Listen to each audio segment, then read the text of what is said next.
Friends, Java language सीखने की series में आज हम देख रहे हैं हमारा लेक्चर 35, जिसमें हम देखेंगे use of throws keyword in checked exception in Java. Java में एक्सेप्शंस दो कैटेगरी में डिवाइडेड है, चेक्ड एक्सेप्शन और अनचेक्ड एक्सेप्शन। हमने इससे पिछले के वीडियोस में अनचेक्ड एक्सेप्शन के बारे में पढ़ा है। हम जानते हैं कि एक्सेप्शन क्लासेस की जो हायरार्की है, इनमें सबसे टॉप पे होती है थ्रोएबल क्लास, जिसकी डायरेक्ट पेरेंट क्लास है ऑब्जेक्ट क्लास। थ्रोएबल की चाइल्ड क्लासेस में से एक क्लास है एक्सेप्शन क्लास। एक्सेप्शन क्लास सभी प्रकार की एक्सेप्शन क्लासेस की पेरेंट मोस्ट क्लास है। एक्सेप्शन क्लास की कई सारी चाइल्ड क्लासेस हैं और फिर उनकी भी फर्दर कई सारी चाइल्ड क्लासेस हैं। एक्सेप्शन की डायरेक्ट चाइल्ड क्लासेस की लिस्ट में रन टाइम एक्सेप्शन और उसकी सभी डिसेंडेंट क्लासेस कलेक्टिवली कहलाती हैं अनचेक्ड एक्सेप्शन। यानी रन टाइम एक्सेप्शन और उसके नीचे की सारी क्लासेस ये मिलकर कहलाती हैं अनचेक्ड एक्सेप्शन। तो आपके प्रोग्राम में अगर कोई एक्सेप्शन रेज होती है और वो अनचेक्ड एक्सेप्शन की कैटेगरी में है, तो इसका मतलब है वो क्लास रन टाइम एक्सेप्शन या उसकी कोई डिसेंडेंट क्लास है। एक्सेप्शन की बाकी डायरेक्ट चाइल्ड क्लासेस और उनकी डिसेंडेंट क्लासेस कहलाती हैं चेक्ड एक्सेप्शन। यानी क्लास नॉट फाउंड एक्सेप्शन या आईओ एक्सेप्शन, ये सभी चेक्ड एक्सेप्शन की कैटेगरी में आती हैं। इस डायग्राम में सभी क्लासेस नहीं बनी हैं, ये सिर्फ एक ओवरव्यू देने के लिए है। अभी बहुत सारी एक्सेप्शन क्लासेस इसमें मिसिंग है। चेक्ड एक्सेप्शन से कंपाइल टाइम में एरर आती है, पर इस बात को हम पहले समझते हैं। जावा के लिए पहले से कुछ एक्सेप्शंस प्री लिस्टेड है। जैसे आप किसी नंबर को डिवाइड बाय ज़ीरो करते हैं तो जावा जानती है कि ये एक एक्सेप्शन है। हम जानते हैं कि ऐसा कोई स्टेटमेंट हमारे प्रोग्राम में अगर लिखा है, for example x divided by y, और हमने यूज़र से x और y की वैल्यूज़ एंटर कराई हैं, तो जहाँ पर ये लाइन लिखी है हमने प्रोग्राम में, मान लो यूज़र ने y की वैल्यू 0 अगर एंटर कर दी तो ये x डिवाइडेड बाय 0 हो गया। और ये जावा की नज़र में एक ऐसी सिचुएशन है जिसमें एक्सेप्शन आ रही है। मतलब किसी नंबर को 0 से डिवाइड करना जावा की नज़र में एक एबनॉर्मल बिहेवियर है, एक एक्सेप्शनल सिचुएशन है। अब जावा के पास ऐसी बहुत सारी सिचुएशंस हैं, तो मैं क्या कह रहा हूं, सिचुएशंस।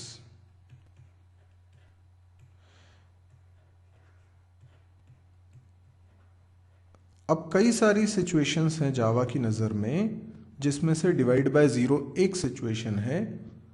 ये सारी सिचुएशन में से कोई भी सिचुएशन हमारे प्रोग्राम में अगर आएगी तो जावा ऑटोमेटिकली एक्सेप्शन थ्रो करेगा। मतलब ये सिचुएशन जब भी आएगी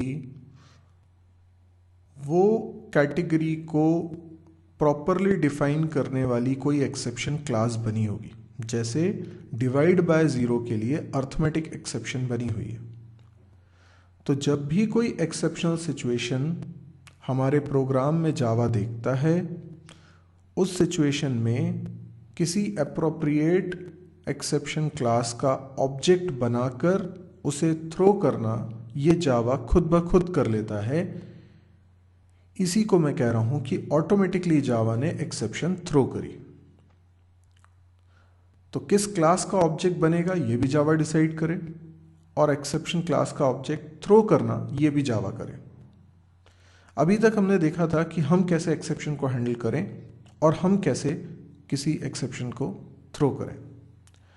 तो इस लिस्ट में जो सिचुएशन नहीं है और उन नई सिचुएशन पर मुझे एक्सेप्शन थ्रो कराना है, तो फिर मुझे एक्सप्लिसिटली थ्रो कीवर्ड लिखना पड़ता है। पर आज हम लोग थ्रो नहीं, थ्रोज पढ़ने वाले हैं, जो कि अलग कीवर्ड।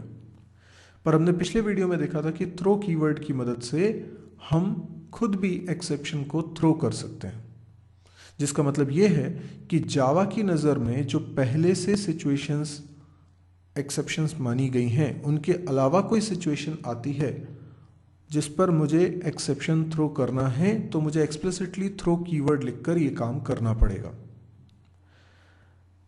अच्छा, जावा की नज़र में जितनी भी ऐसी सिचुएशंस हैं, ये सिचुएशंस भी दो कैटेगरी में डिवाइडेड है। एक कहलाती है चेक्ड एक्सेप्शन और दूसरी कहलाती है अनचेक्ड एक्सेप्शन। अभी तक हमने पढ़ा है अनचेक्ड एक्सेप्शन को, यानी कि जावा की नज़र में जितनी भी पहले से ऐसी सिचुएशंस हैं जिनके प्रोग्राम में अकर कर जाने पर जावा को एक्सेप्शन थ्रो करना है, वो भी दो कैटेगरी में है। तो डिवाइड बाय ज़ीरो ये अनचेक्ड एक्सेप्शन की कैटेगरी में है, नल पॉइंटर एक्सेप्शन ये अनचेक्ड एक्सेप्शन की कैटेगरी में है, array index out of bound ये अनचेक्ड एक्सेप्शन की कैटेगरी में है। यानी कुछ सिचुएशन ऐसी हैं जिनके अकर होने पर ड्यूरिंग रन टाइम, जिनके अकर होने पर जावा खुद ब खुद अप्रोप्रिएट एक्सेप्शन क्लास का ऑब्जेक्ट थ्रो कर देगा। ये सब अनचेक्ड एक्सेप्शन है। अब चेक्ड एक्सेप्शन क्या है उसको समझे। ये कुछ ऐसी सिचुएशंस हैं जिनके बारे में कंपाइल टाइम पे ही डिटेक्ट कर लेता है। यानी हमारे प्रोग्राम में हम कुछ ऐसी लाइंस लिख रहे हैं जिनमें से कोई एक लाइन है जिस पे चेक्ड एक्सेप्शन अकर कर सकती है। फॉर एग्जाम्पल, हम डेटाबेस हैंडलिंग करने के लिए कुछ कोड लिख रहे हैं, ओरेकल से इंटरेक्शन करने के लिए कुछ कोड लिख रहे हैं, तो इस कोड में एसक्यूएल एक्सेप्शन आ सकती है। अब जब हम प्रोग्राम कंपाइल करते हैं तो कंपाइलर इस लाइन को देखकर ये कहता है कि शायद इस लाइन में एक्सेप्शन आ सकती है। अच्छा, अभी तक जब हम डिवाइड कर रहे थे x डिवाइडेड बाय y, तो इसको देखकर कंपाइलर ये नहीं कह पा रहा था कि इसमें एक्सेप्शन आ सकती है। तो बात को समझिएगा कि यहां बात कर रहा हूं मैं कंपाइलर की। रन टाइम पे x डिवाइडेड बाय y के कारण अर्थमेटिक एक्सेप्शन रेज हो सकती है अगर y 0 हुआ, लेकिन कंपाइलर को कंपाइल टाइम पे अंदाजा भी नहीं होगा कि x डिवाइडेड बाय y से कोई एक्सेप्शन रेज हो सकती है, क्योंकि ये अनचेक्ड एक्सेप्शन है। यानी जितनी भी एक्सेप्शंस हो सकती हैं वो दो कैटेगरी में डिवाइडेड है। x divided by y unchecked की कैटेगरी में है, यानी इसको देखकर कंपाइलर नहीं समझ पाएगा क्योंकि ये अनचेक्ड कैटेगरी में है। उसे नहीं पता चलेगा कि यहाँ एक्सेप्शन आ सकती है, क्योंकि ये अनचेक्ड की कैटेगरी में, उसे चेक नहीं करना है। अनचेक्ड का मतलब क्या हुआ, कंपाइलर चेकिंग नहीं करेगा। तो कंपाइलर कुछ सिचुएशंस पे चेकिंग करता है, कुछ सिचुएशंस की चेकिंग नहीं करता। तो सिचुएशंस भी दो तरह की होगी। तो डिवाइड वाली जो सिचुएशन है इसको चेक नहीं करता है कंपाइलर, लेकिन कुछ सिचुएशन है जिनको चेक करता है, खासतौर पर जब एसक्यूएल स्टेटमेंट्स लिखे होंगे, डेटाबेस से इंटरेक्शन कर रहे होंगे, तो कुछ लाइंस ऐसी होंगी जिनको देखकर कंपाइलर चेकिंग करने का काम करता है। तो कंपाइलर ने चेक किया कि अरे यहाँ तो एक्सेप्शन आ रही है, एक्सेप्शन आ सकती है, तो कंपाइलर थोड़ा ना एक्सेप्शन को हैंडल करेगा, वो तो रन टाइम पे ही हैंडल होगा। तो कंपाइलर क्या करेगा, कंपाइलर आपसे ये कहेगा कि या तो इस एक्सेप्शन को आप हैंडल करो, कैसे, कोई ट्राई कैच लगाकर, या फिर आप जावा को बोलो कि वो हैंडल करे।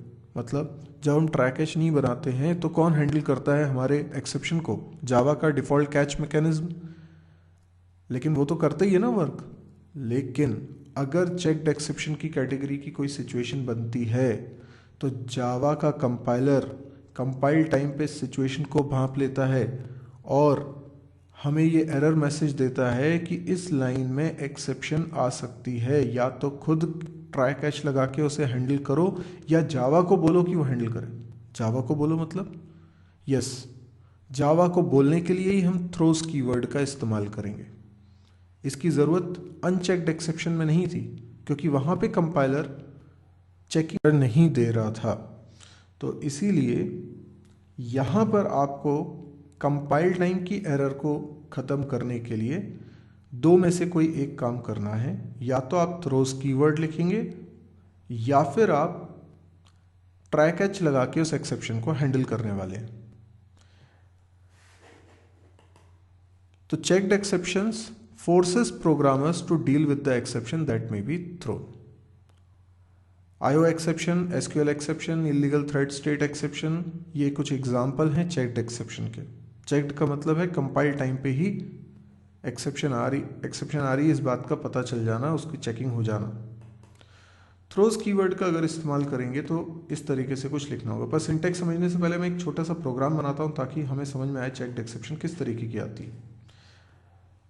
तो मैंने एक प्रोग्राम बनाया, पब्लिक क्लास एग्जाम्पल, और इसके अंदर public static void main string args। ये मेन फंक्शन की बॉडी और ये क्लास की बॉडी। मेन फंक्शन के अंदर मान लीजिए मैंने कोई लाइन लिखी, थ्रो न्यू, कोई भी चेक्ड एक्सेप्शन क्लास का ऑब्जेक्ट में थ्रो करा देता हूँ। जैसे हमने क्लास नॉट फाउंड देखा या IO एक्सेप्शन देखा, मैं IO एक्सेप्शन लिख रहा हूँ, IO एक्सेप्शन। तो IO एक्सेप्शन क्लास का ऑब्जेक्ट बना और वो थ्रो हो गया। बस एक ही लाइन लिखी है मैंने, या इसके बाद एक आध लाइन और लिख देता हूँ, system डॉट आउट डॉट प्रिंटल, और इसमें लिख देता हूँ आफ्टर एक्सेप्शन। पर ये लाइन चलेगी कि नहीं चलेगी? ये लाइन तो चलेगी नहीं। क्यों नहीं चलेगी? क्योंकि एक बार एक्सेप्शन थ्रो हो गई तो फिर प्रोग्राम तो वहीं एंड हो जाएगा, क्योंकि हम तो इसको हैंडल कर नहीं रहे, हमने तो कोई ट्राई कैच नहीं लगाया, हमने तो फोर्सफुली एक एक्सेप्शन थ्रो करी। अभी मैंने डायरेक्टली इस एक्सेप्शन को थ्रो कर लिया है। नॉर्मली क्या होता है, हम कुछ कोड ऐसा लिख रहे हैं जिसको देखकर कंपाइलर को लग रहा है कि यहाँ पर एक्सेप्शन आ सकती है। खैर, फिलहाल कोई भी लाइन लिखी होगी जिसमें IO एक्सेप्शन आ रही होगी, ऐसा सोचें उस लाइन को। तो अब मैं इस प्रोग्राम को कंपाइल और रन करता हूँ, देखते हैं क्या होता है। मैंने सबसे पहले इस प्रोग्राम को कंपाइल किया, example.java। देखिए, जब हम इस प्रोग्राम को कंपाइल करेंगे तो एरर आनी चाहिए, क्योंकि ये चेक्ड एक्सेप्शन की कैटेगरी में है। तो देखते हैं, आप देख सकते हैं यहाँ पर IO एक्सेप्शन के लिए एक एरर ये आ रही है कि IO जो है वो IO एक्सेप्शन के लिए आपने इंपोर्ट स्टेटमेंट नहीं लिखा है, क्योंकि ये क्लास का नाम उसे मिल नहीं रहा है। तो इसके लिए हम कौन सा पैकेज इंपोर्ट करेंगे, तो हमें लिखना पड़ेगा import Java dot IO exception भी लिख सकते हैं या फिर स्टार लगा दें। अभी इस प्रोग्राम को दोबारा से मैं कंपाइल करूंगा। अब देखते हैं, यस। अब आप ध्यान से देखिए क्या हो रहा है। एरर अनरीचेबल स्टेटमेंट, ये system dot out dot println पे कभी पहुंच ही नहीं पाएगा। क्यों नहीं पहुंच पाएगा? क्योंकि उससे पहले ही दिक्कत हो गई है। क्या दिक्कत हो गई है? Unreported exception, IO exception. Unreported मतलब इसके बारे में आपने पहले जावा को बताया ही नहीं कि इस तरह की कोई एक्सेप्शन आ सकती है। तो कंपाइलर कह रहा है मस्ट बी कॉट, मतलब आप ट्राई कैच लगाइए, और डिक्लेयर्ड टू बी थ्रोन, या फिर थ्रोज लिखकर बताइए कि जावा इसे हैंडल करे, यानी इस कोड में एक्सेप्शन रेज हो रही है, ऐसा जावा को बताना पड़ेगा। तो ये एरर को दूर करने के लिए मैंने क्या किया, जहाँ पे मेन फंक्शन है उसकी बॉडी ये स्टार्ट हो रही है, ठीक है, पर बॉडी स्टार्ट होने से पहले फंक्शन के आगे हमने लिखा थ्रोज कीवर्ड, और थ्रोज कीवर्ड के बाद उस क्लास का नाम जिसकी एक्सेप्शन इस फंक्शन के अंदर रेज हो सकती है। अब देखें अब क्या होता है। दोबारा से इसको कंपाइल कर रहा हूँ। देखिए मैंने कंपाइल किया, अब वो क्या बोल रहा है, unreachable statement system dot out dot println. तो ये एक अलग एरर है। अगर मैं इस स्टेटमेंट को थोड़ी देर के लिए हटा देता हूँ तो ये एरर तो नहीं आएगी।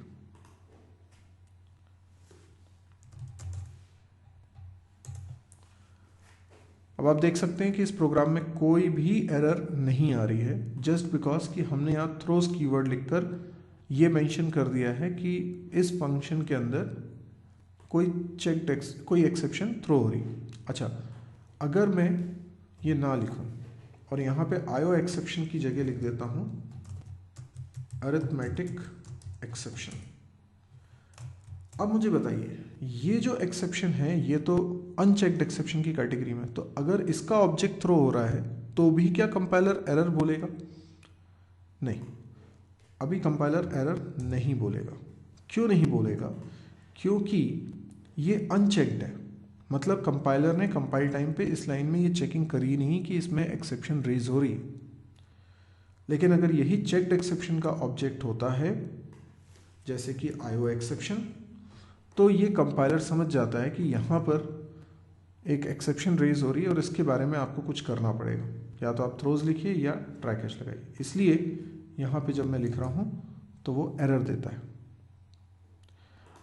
अगर मैं इस एरर को दूर करना चाहता हूँ तो मैं ट्राई कैच लगा के भी इस चीज़ को दूर कर सकता हूँ। जैसे मैंने लिखा ट्राई की बॉडी बनाता हूँ, उसके अंदर ये थ्रोज करके लिखा हुआ है, थ्रो लिखा हुआ है, और फिर मैं लिखता हूँ कैच के अंदर मैंने लिखा आयो एक्सेप्शन ई, और फिर अंदर कुछ कोडिंग लिख दी system.out.println, और इसके अंदर लिख देता हूँ एक्सेप्शन, और इसमें कंकैटिनेट कर देता हूँ e.getMessage। और इस तरीके से हमने खुद ने ट्राई कैच लगा के इस चीज़ को हैंडल कर लिया। इसका मतलब ये हुआ कि अब कंपाइलर एरर नहीं देगा। क्यों नहीं देगा? क्या दिक्कत है? अच्छा, करली ब्रैकेट की दिक्कत आ रही है। एक करली ब्रैकेट कब लगा है? ये लगा दिया मैंने करली ब्रैकेट। ओके, अब मैं इसको कंपाइल कर रहा हूँ, कोई एरर नहीं आ रही है, क्योंकि या तो हमें ट्राई कैच लगा के हैंडल करना है या हमें थ्रोज लगाकर जावा को बोलना है कि वो इसको हैंडल करे। पर अगर थ्रोज लगा के आप जावा को बोलते हो कि इसमें एक्सेप्शन रेज हो रही है, तो इससे सिर्फ कंपाइल टाइम पे जो एरर आ रही थी वो नहीं आएगी। अगर हमने कैच नहीं बनाया है तो जावा का ही कैच चलेगा और वो प्रोग्राम को एंड कर देगा। तो वो तो बात हमें याद रखनी है। तो थ्रोज लगाने से सिर्फ कंपाइल टाइम की एरर को हम दूर कर सकते हैं, लेकिन ट्राई कैच लगाकर ही आप एक्चुअल में एक्सेप्शन को प्रॉपरली हैंडल कर पाते हो। तो ये जो सिंटेक्स था ये आपको समझ में आया कि फंक्शन के नाम के बाद आप थ्रोज लिखकर एक्सेप्शन क्लास का नाम लिख सकते हैं। आप एक से ज़्यादा तरह की एक्सेप्शन अगर इस फंक्शन में आ रही है तो आप एक्सेप्शन क्लास का नाम कॉमा से सेपरेट करते हुए लिखते जाइए, जितने चाहे आपको लिखना हो। तो यही जो कुछ बात मैंने आपको समझाई वही सब लिखी हुई है, आप इसको पॉज करके पढ़ सकते हैं। यदि आपको ये वीडियो पसंद आया है तो आप इसे लाइक करिए। यदि आपको लगता है कि बहुत यूज़फुल है तो आप इसे अपने फेसबुक वॉल पे ज़रूर शेयर करिए, ताकि बहुत सारे लोगों तक ये वीडियो पहुंचे। क्योंकि एक तो ये हिंदी में है और इसमें मैं पूरी सीरीज़ सीक्वेंशियली कंप्लीट कर रहा हूँ, तो कोई भी इन वीडियोस को देखकर आराम से प्रोग्रामिंग लैंग्वेज लर्न कर सकता है। आप मेरी वेबसाइट www.mysurgy.com पर भी विजिट करें। यहाँ पर मेरे सभी चैनल्स के लिंक मिलेंगे, जिसमें C, C++, जावा, PHP, DBMS, डेटा स्ट्रक्चर जैसे सब्जेक्ट्स पढ़ाए जा रहे हैं। आप इनमें प्रोग्रामिंग एक्सरसाइज भी देख सकते हैं, जिससे कि आपके प्रोग्रामिंग स्किल भी डेवलप हो। आप एक बार इस वेबसाइट को विजिट करिए, आप देखेंगे कि सारे वीडियोस के लिंक यहाँ पे प्रॉपरली अरेंज्ड हैं। तो यदि आपको लगता है कि इसमें कुछ डाउट्स भी आ रहे हैं आपको, तो आप कमेंट्स के ज़रिए मेरे से पूछ सकते हैं। Thank you.